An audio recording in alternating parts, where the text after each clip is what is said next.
ભારત દેશમાં માળી સમાજના આદર્શ એવા અખંડ ભારતના પ્રથમ મહાત્મા જ્યોતિરાવ ફૂલે અને દેશના પ્રથમ મહિલા શિક્ષિકા સાવિત્રીબાઈ ફૂલેને ભારત રત્ન આપવા માળી સમાજ દ્વારા મુહિમ શરૂ કરાઈ છે અને તેને લઈ સુરતમાં કલેક્ટરને આવેદનપત્ર આપી રજૂઆત કરવામાં આવી હતી। સમગ્ર ભારત દેશમાં માળી સમાજના આદર્શ એવા અખંડ ભારતના પ્રથમ મહાત્મા જ્યોતિરાવ ફૂલે અને ભારત દેશના પ્રથમ મહિલા શિક્ષિકા સાવિત્રીબાઈ ફૂલેને ભારત રત્ન અપાવવા માટે માળી સમાજ દ્વારા મુહિમ ચલાવવામાં આવી રહી છે, જેના ભાગરૂપે ગુજરાતમાં પણ સમસ્ત માળી સમાજ મહામંડળ ટ્રસ્ટ ગુજરાત દ્વારા છેલ્લા ઘણા સમયથી મહાત્મા જ્યોતિરાવ ફૂલે અને સાવિત્રીબાઈ ફૂલેને ભારત રત્ન આપવા માટેની માંગ વધુને વધુ બુલંદ કરવામાં આવી રહી છે। તો હાલમાં જ પણ ગુજરાત રાજ્યના મુખ્યમંત્રી ભૂપેન્દ્રભાઈ પટેલને રૂબરૂ મળીને આ માંગણી તેમની સમક્ષ રજૂ કરવામાં આવી હતી, પરંતુ ફૂલે દંપતીએ કરેલા કાર્યોના નક્કર પુરાવો સાથે સુરત કલેક્ટર સહિત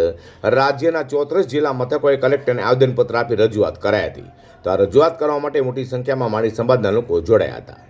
ભાવિકભાઈ રામી, અધ્યક્ષ સમસ્ત માળી સમાજ મહામંડળ ગુજરાત। સમગ્ર ભારત વર્ષના માળી સમાજની વર્ષોથી એક માંગણી છે કે અમારા આદર્શ, અમારા આરાધ્ય એવા મહાત્મા જ્યોતિરાવ ફૂલે અને સાવિત્રીબાઈ ફૂલેને ભારત રત્ન મળવો જોઈએ। એના અનુસંધાને અમે ઘણીવાર રજૂઆત કરી છે। આઝાદીના 80 વર્ષો પછી પણ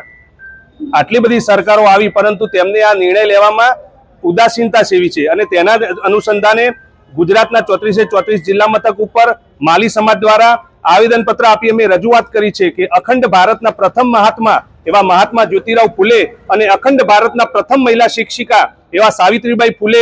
શોષિતો, વંચિતો અને કચડાયેલા વર્ગ માટે ઘણા જ કાર્યો કર્યા છે। જે સમયે મહિલાઓને ઘરની બહાર નીકળવા પર પાબંદી હતી, તેમને શિક્ષણ પણ આપવામાં નહોતું આવતું, તે સમયે સાવિત્રીબાઈ ફૂલે પુણેમાં પ્રથમ મહિલા સ્કૂલ ખોલી અને એના પછી 17 થી વધુ સ્કૂલો ખોલવામાં આવી। આટલું બધું કાર્ય કર્યા પછી પણ ભારત રત્નથી એમને વંચિત રાખવામાં આવ્યા છે અને તેના જ અનુસંધાને આજે સુરત જિલ્લા કલેક્ટરશ્રીને માળી સમાજના ડેલિગેશન દ્વારા રજૂઆત કરી તેમને વિનંતી કરી છે કે આ માળી સમાજની માગણી તમે ઉપર સુધી પહોંચાડો અને સરકારશ્રી દ્વારા સત્વરે નિર્ણય લેવામાં આવે અને તેમને ભારત રત્ન એનાયત કરવામાં આવે તેવી વિનંતી કરવામાં આવી છે।